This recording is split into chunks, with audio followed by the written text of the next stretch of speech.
प्रणाम सब गोटे के। एक सोहर कृष्ण जन्म सोहर अहाँ सब सुनू। धन्यवाद। साथ में संग दऽ रहल छथि कविता झा, अर्चना झा। धन्यवाद।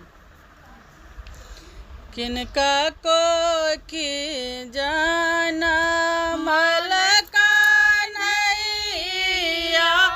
कान्हैया बड़ा सुंदर रे, ललना रे किनका डरे रखलनु का, ऐसे किनका घर पहुँचाइए देलनि रे, ललना रे किनका डरे रखलनि नुका, ऐसे किनका घर पहुँचाइए देलनि रे।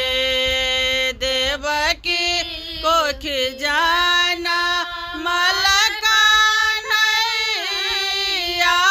कान्हैया बड़ा सुंदर रे, ललना रे कंसा डरे रखलनि नुका,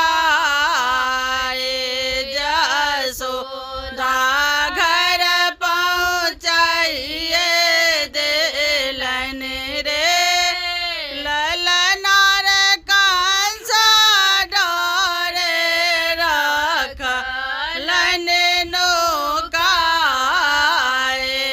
जसोदा घर पहुँचाइए देलनि रे।